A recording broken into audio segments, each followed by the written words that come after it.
the big man show tonight. Well, good morning, world. It is Thursday. Old Jack Snow or Jack Frost trying to crop dust us a little bit. We got some snow flurries out here this morning. And then one car say it's 39 degrees, but I thought it really don't snow until the temperature get at a point of freezing, which is 32 degrees Fahrenheit. But apparently not today. You know, I'm gonna come to you a little different today. I think today is a good time as any since it's trying to snow out. And talk to you about driving.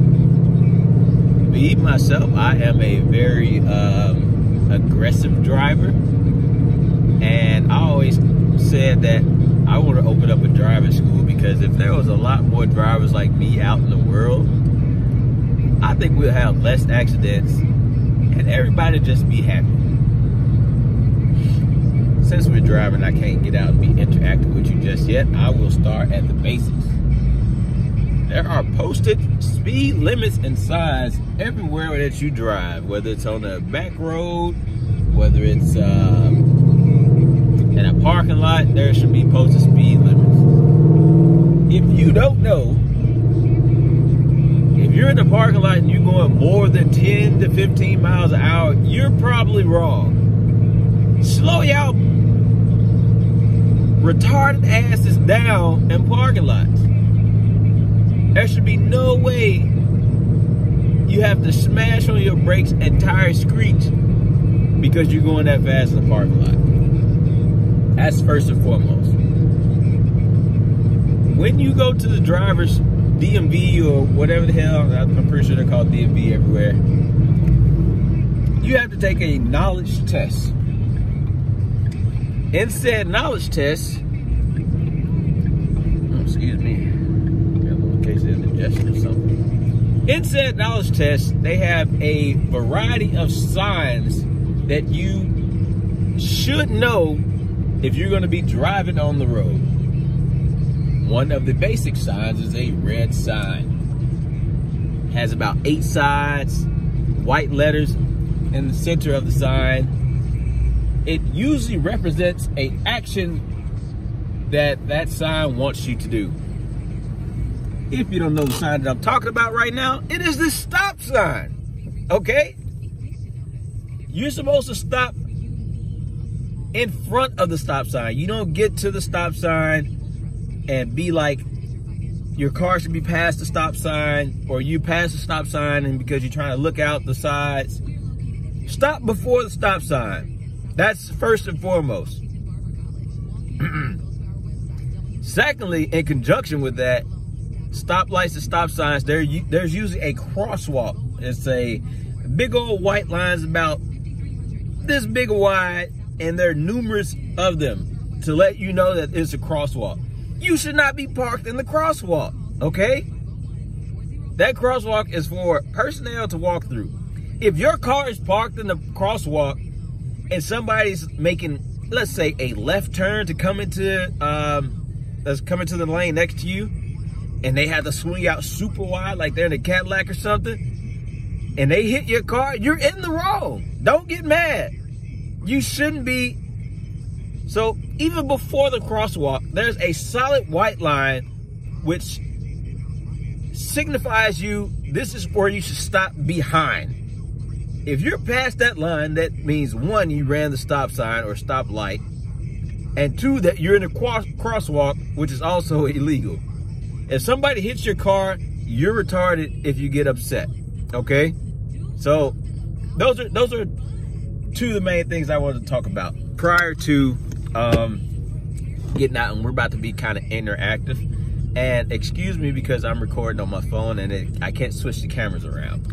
There's a couple basic things that you need to know to keep yourself safe and the drivers around you safe, okay? One thing is your windshield. Your windshield is very, very important. As you can see, this is your windshield. It needs to be free of anything that can cause you harm. On the left here, you have what's called a we'll call it a knob because it has multiple functions, which we're going to go over here in a second. Somewhere in your vehicle should be one of these that controls your windshield wipers. Boom. If your windshield wipers don't clear your window, go get new windshield wipers. They're literally like, you can get cheap ones for maybe like $12, $15, and they'll do the job. But if your windshield wipers are leaving big streaks to where you have to look through certain parts of your window, that's not safe. Stop being cheap and go get new windshield wipers.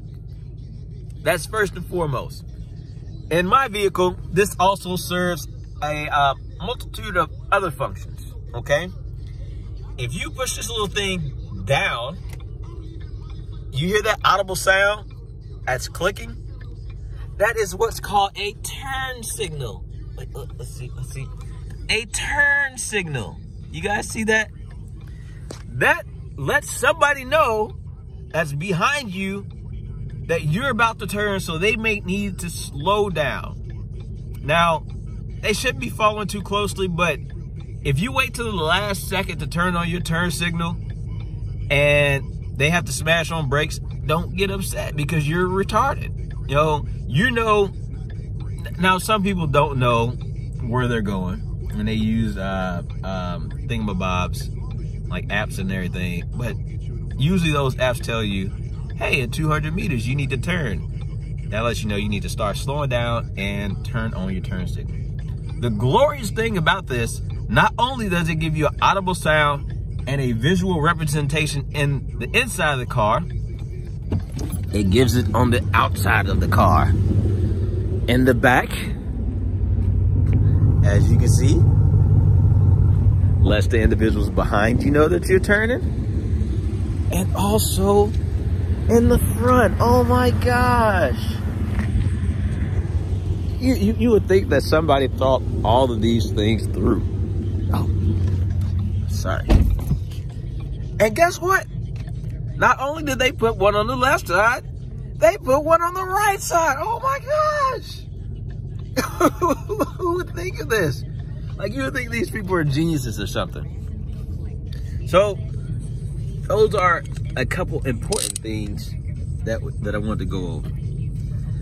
Not only do we have turn signals, we also have emergency flashes. And for whatever reason, that check engine light of yours has been on for quite some time, and your vehicle starts to let you know, you probably should have checked that out, and goes a little bit slower or just cuts off completely. There's a button that will activate both of your turn signals at the same time to let somebody know that something is wrong. It looks like a red triangle, and most people call it the emergency light or emergency flashers. My car is right here. You push that bad baby, you hear that audible sound once again, activates both of your flashers to let somebody know that there is an emergency and that you will be slowing down abruptly or pulling over to the emergency lane. So, like I said, you would think somebody's a genius. They thought of all these safety features to keep you safe. That's just for the people outside and obviously you as well. But while we're on safety features, they make this one important thing that's said to save a lot of lives to keep you from going flying through your windshield. As you know, I wear mine every day, every video you see me in the vehicle. It's called a seat belt. Look at this thing. It's nice and sturdy. If you use it correctly, there's a little latch down yonder next to the seat. You slide that baby into place and it makes an audible noise to let you know it is safely and secure into the position. Listen for it. What? It lets you know that you are safely tucked into your seat. And even if you, for whatever reason, don't believe it, you can pull it. And it will let you know that you aren't going anywhere. These things are very safe. If you have kids in your vehicle, you should definitely make sure that they're wearing a seatbelt. One thing that blows my mind, I'm driving down the highway at like 80 miles an hour or something. 70 miles an hour because most speed limits, you don't want to speed. Obey all posted speed limit signs. But I see kids in the back seat, and their mother or father comes passing by me, and they're just in the back seat, just, you know what I'm saying, parlaying. Like, what? Teach y'all kids right, man. Teach y'all kids how to be safe. And you as a parent should probably get reported to CPS or something. Don't ride around with kids without safety belts on. Like, please don't. That's just retarded on so many levels. I think I'll make a part 2 of this video and talk a little bit more about weight transfer, like things that you should do on a wet road and slippery road. A lot of people I see try to smash on brakes, so they start turning the wheel when they lose control, which you don't need to do that. But we'll go into that next time and maybe show how a car does when it's spinning out and all that good stuff as much as possible. Maybe I'll use 2 cameras to show that type of stuff. So if you guys haven't already, make sure you like this video, subscribe to the channel, leave a comment down below and let me know what you want to see. Anything that you guys do is for the community. I know I always have little random stuff that goes through my mind, but I would like to be more interactive with you guys as well. So I'll see y'all tomorrow, man. Have a good day at work, a good day at school, and I hope it's really productive. Grind hard, grind fast. Peace!